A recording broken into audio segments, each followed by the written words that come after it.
Marjorie, can you tell me a little bit about where you grew up and some of the things that maybe really kind of stick out for you when you look back and reflect on your life? Okay. Well, I grew up in my first 7 years of my life. I grew up in a place called Fort Chippewa, Alberta. That's where my family settled in early years. My mother is a First Nations, Mikisew First Nations, and that's Fort Chip. And my father was from the Lac La Biche area. And then through the Depression, his family moved to Fort Chippewa, and at an early age, and saw my mom when she was just young. And the family used to tease them actually, and used to say that to my mother at the time, her family was doing really well. Her father, the Depression didn't affect them. He was a trapper, and so he sold his furs to Europe, and they were doing well. And my father, however, came from a farming background, and his family farmed for a living in the Lac La Biche area. So things were really hard there. So they moved to Fort Chip when my parents were just children. And the parents started to say, "Oh, you're going to marry that Joe Burke." And it's actually Burke, but we always said Burke. And she would get really upset and say no, because apparently he would have patches in his pants and his jeans, and she saw him as a poor man, so she did not want to marry him. And then he left the community, the family left the community. And years later, when they were in their 20s, he came back to Fort Smith, a grown man. I think he was about 22, she said. And they ended up getting married. And so we spent, I come from a family of 10 brothers and sisters. And so we were in Chip, and when I was 7 years old, we moved to Fort Smith, Northwest Territories. But in my early years in Fort Chip, I also attended the residential school. And my mother's a survivor of the residential school. And I was there for a couple of years, and I definitely remember, the mental and physical abuse there. And I witnessed a fair amount of that, and felt really sorry for the other children, though, that had to stay and didn't get to go home at nights, where at least I knew I got to go home, even though there was a lot of put-downs, so devaluation by the nuns. And they were they would do a lot of straps. All the kids got strapped, I got strapped. We were never told anything positive or uplifting about us. It was always put down, devaluating. You're not worth anything. You're never going to amount to anything. You're just a little Indian, right? And we heard that over and over. So, and my mom, having been a survivor of the residential school, I feel also that was perpetuated. And she believed some of those statements, and there was shame of her identity as an Indigenous woman. She felt ashamed. And so when I come along, of course, because I'm dark-skinned, I felt like I was rejected. And so my little 9-year-old sister took me on, and like a mom, and spent all the years, she was like more of a mother to me. And we never spoke about that till some years later. But she was my best friend. She was my mother. She was my sister. And we all need to bond with people. And she was always there for me. She was my rock. And then she passed away 5 years ago. And that was really a turning point in my life. I think I learned a lot of lessons when she passed, and things that I really needed to be there for. I didn't even recognize some of the things that she did, and how never did she put me down. She always honored me. She championed. She was my cheerleader. She was so kind-hearted, loving, comical, sense of humor. Just loved her. But again, as a result of being raised, though, in residential school with that mindset of you're not worth anything, and having my mother perpetuate that and saying you're not going to amount to anything because you're black, she would actually say. You're nothing but a black little Indian. So she really was given the same message that the residential school gave me. And so when I was growing up, I felt devaluated, and I didn't even realize how that, like, all my life, I feel like so many years of my life I spent wanting to always help and do everything and do as much as I can to show others that I was worth it. I just, we are worth it, no matter what your experience is. But I had, it was a life, it was all the lessons, the people that came into my life, that we teach one another and learn from one another. And there's so many things that have happened in my life that finally come to a place in my life. I am worth it. I am worth it just because I was born, right? But there was a lot of sadness. There was a lot of tears because of not feeling that sense of worth. And so what I've spent a lot of years though doing is really championing other people and trying to get them to see you're worth it, right? To see the beauty within yourselves, because too often we don't see our own beauty, our own gifts that we've been given. We're so busy looking at other people and what gifts they have that we don't see the gifts that we have. And so I always try to work and encourage other individuals, especially young people and young women, that to look within themselves and to see the beauty within themselves, because we are, we all could learn from one another. We all been given gifts. The Creator brought us here together and gave us gifts that we could share with one another to be stronger, to help one another. And just be kind to one another and show love and kindness and welcome people, include people, because too often, again, I think people are not always welcomed or included, and we need to be more welcoming and including no matter where we are. Do you think that as part of your journey and your healing journey that you have, like you said, inspired people to see that spark within themselves? How do you continue to do that for yourself? Well, again, probably the biggest shift for me, like I've always felt very privileged to have come and join Native Counselling back in, I've been here 38 years now. And that was probably a turning point in my life for me. And having joined an organization that is an Aboriginal organization. And I knew nothing, like I was raised Catholic, and I knew nothing about our Aboriginal spiritualism. And so having joined the organization, I remember the first time I went for training, we were told we were going to smudge, but no one explained what smudging was. So today I always say, it's really important to explain, no matter who you are. Don't assume because people are Native that they're going to know what smudging is. And so when I went into the circle that many years back, 38 years ago, I didn't know anything about smudging. And so I'm kind of looking at the other people and wondering, why are they putting smoke on their face, on their bodies? I didn't know. And of course, you're too embarrassed because you're ashamed because you don't know your culture as much as you should know, right? Because we weren't raised. And at the time, I remember when I first joined the organization, I didn't feel we had a lot of culture. But in actual reality, we did as Métis people in our family. We were we were raised as half-breeds though, right? Until I came to Grande Prairie, and then I started using, identifying more with Métis. But in growing up, I was a half-breed. And my family were a hardworking family. My family my parents used to trap. I mean, they had jobs as well, but in the wintertime they went trapping. They were hardworking people. We were very proud of our clothing. We had beautiful mucklucks and moccasins and parkas and mittens that were all beaded and fur. It was beautiful. And we ate wild meat, but when I was saying I felt poor in terms of culture, is because I had no exposure to spiritualism, about the Indigenous way of practicing our spiritualism. So when I joined Native Counselling, that opened that door for me, because all of a sudden I had my first experience on a smudging ceremony. And even 38 years ago, though, there wasn't a lot of people that in practicing our spiritualism openly. And it was very, you didn't go to meetings where people smudged. That's only this last, 20 years maybe, if that, right? Maybe not even. Not even. That sounds like Don Bernstick. Not even. I'm like, not even. But I was always grateful for the organization. When I joined the organization, I really believe you're led to where you're supposed to be.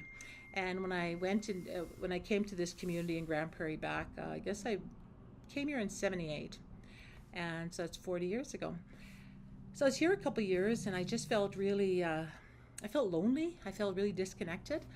I didn't know anyone, and my neighbors were all white people, and they really, I was not really accepted, or I felt really alone.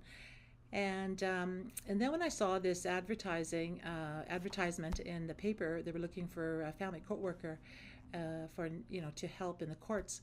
Well, my background at that time, I had worked for children's child welfare back then in the territories. So I'm like, I'm going to apply, right? And so I ended up getting the job. And it opened many doors for me, to help my own people, to promote culture, and to advocate for rights. And so this organization became like my family, my second family. And through my family, my second family, they're the ones that opened the door to many opportunities where I've had the opportunity to work with many elders. And so I have had so many teachers and that have helped me to be who I am today by, and practicing the spiritualism, knowing about pipe ceremonies, and being part of, knowing that that's really who we are, like the importance of practicing our spiritualism, looking after ourselves, our body, mind, and spirit, right? And it all contributes to our healing and our strength and who we are. And in 10 years ago, no, not 20 years, in 1998, an elder came to me and asked if I would help write a letter for some funding with the Aboriginal Healing Foundation to look at some kind of a healing model for Indigenous people. So I said, okay. So I did that, and as it turned out, I ended up being involved in the process. We developed a manual, and then when it came to testing it, pilot project, it was Healing Together, a Sacred Journey. I said, okay, I'll put in a proposal, and I did that. And we ended up getting a program here, and it was 1999 towards the end. So 2000 we started that program. So for 10 years I ran a program, and the first year we ran under the Healing Together a Sacred Journey project using that manual. However, it just wasn't moving, and then finally I just said, you know what, we always look to that model meant you had to include people from the justice system, child welfare, your community, from our Indigenous community. We had to bring all the people together. And we just weren't there yet. I think today we would probably be more successful. But then I had a meeting with everyone, our psychologists, our workers, and I said, why don't we look at using the model of using the medicine wheel as a model, and let us start a program. And we started the program. It was Healing Tears. It was called Healing Tears. And so we started a women's circle, men's circle, children's circle, elder circle, and that's where Darlene Cardinal was one of our facilitators for the elder circle. And then we had psychologists doing the circle for, looking at the emotional stuff, the triggers, the trauma, and helping with that. I did a lot of the physical part. I really enjoyed that. I brought people I'd bring in massage therapists and taking care of ourselves, going out picking medicines, going on nature walks, and just having fun together and creating a sense of community. And the children were involved, and the whole family were involved. And once a month, we'd have the elders come in and do the teachings and lead the group. And there would be times we'd have 60 people coming together and it would be just, I'm telling you, it would be so quiet. Everybody was so listening to the elders and the words and the powerful words the elders had to share the stories with us. And so together we healed, right? It was a together. And so did it impact some of the women? Did it impact the children? Impact everyone, right? And this many years later, we haven't run the program for 8 years. People are still talking about it. I still have people come, when are you going to have the Healing Tears, right? And so we'd really like to get the Healing Tears going again, actually, because there just seems to be a real need, and people are really wanting the program. And I get the elders still coming in saying, you should have the Healing Tears going. And so I'm really, really interested in us looking at that, because like I said, we had so many good times together. We do our circles, we had our traditional healing, our medicines, and we had nature walks, opportunity to go for a sweat, engaging and crafts and all kind of different activities that supported us as Indigenous people in our way. And letting people know you're okay just who you are, right? All of us have issues, and it's just supporting one another to heal and to become stronger and the person you want to be. When I walked into your office today, it was kind of funny because I jaw dropped. It's so beautiful in here, and for everyone listening, I can't even describe to you. It's just filled with so many unique, amazing dolls and artifacts and baskets, and oh my gosh, there's just so much in here. You could just sit around for an hour looking at everything, of longer a day.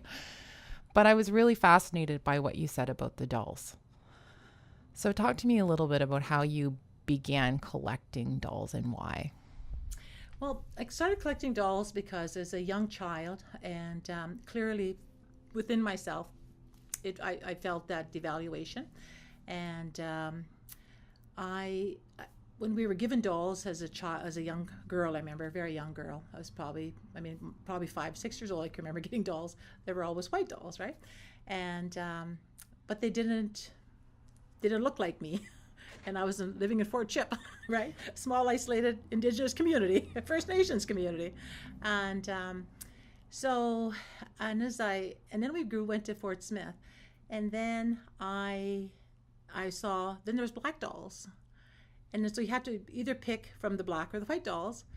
But then because so many, like my family being Métis background, and there was such shame back then. We were shamed so much by the residential school that we didn't feel our value. We didn't feel our place. And it was just, and so it was like, I saw so much in my time how people wanted to be accepted so badly that they would minimize their Indigenous heritage. They would, say, well, I used to always hear back then, I'm part Native. They wouldn't say they're part white. You usually always heard they're part Native, right? And people didn't want to be Native. If they could pass, they would pass. And I mean, obviously there's exception, but I'm saying that's the environment I grew up in. That's what I witnessed. That's what I saw. That's what I experienced. And so with my own feelings of not having that worth, and somehow there's, the beauty of us, who we are, wasn't recognized, wasn't honored. And then so as I grew up and I had the ability and then to start, educating others, and actually even before I started working, when I had my young children, I would buy Aboriginal dolls because I wanted them to see the beauty within our own people, not having to feel that they had to buy a white doll to somehow, to fit in. And, but I started to want to have Native dolls so people could see the beauty of who we are as a people. And then it also translated into other parts of our culture. So I started helping people journey, and by buying their different arts, and over the years collected many artifacts, carvings, and baskets and sashes and dolls, because it was a way to promote, to help them in their journey to where they were going, but also to leave behind their stories and to be able to share with other people the beauty of our culture. So anytime anybody comes to my office, they get to experience that, and they see what the beauty of our culture, but just by that, right? But also, like at the museum, I don't know if you've been to the museum, but I'm thinking probably 80% of that Aboriginal area is my stuff, right? Because I loaned a whole bunch of things to the museum to, again, over the years, was always to try to promote our culture and to see the beauty and the positive of our culture. Because too often, and in my time, again, is I saw, we were labeled, we were put down, there was so much discrimination, there was so much prejudice, and it was always, we'd hear things that you're uneducated, you're dumb, you're lazy, you're stupid, you're drunks, and it was all these labels, right? We had to work through. I see I'm more encouraged by today. However, I'm kind of feeling that we do have to support our community for their healing needs, because unfortunately we're dealing with young population of getting involved in the drug, we hear about fentanyl and the impacts of the drugs in our community now. It's not as much as not so much alcohol, but it's the drugs and the heavy drugs, and they're destroying destroying parts of our community, and we all must work together to bring strength. Can you give our listeners and the next generations, and anyone who really is feeling empowered to create change, what advice can you give to help be a part of the healing process when it comes to reconciliation? Well, I think coming, and I'm not sure that I'm even comfortable with the word advice, maybe just sharing from my heart and talking about the importance of us as a human race coming together in a circle and every opportunity to just be kind and open and loving to one another, no matter what race we come from. Too often, I think the race is what keeps us apart. And we look at people, you're a native, you're colored, you're this, you're that. But it's without judgment. Open up your heart, open up your mind, and reach out to one another, be kind to one another, respect one another. That's where we have to be. And listen to one another's story, because we all have a story. And honor the gifts of one another, because we all have been given gifts. And if we could just be kind and honor one another's gifts, and I've always said, I've used this as an analogy over the years, I've always said to people, not one person in this Mother Earth has all the puzzle. We all have a piece. And if we all brought our piece together, we would create the most beautiful picture. So that's about the human race. Honor the four directions. Honor all people. Hi, miigwech.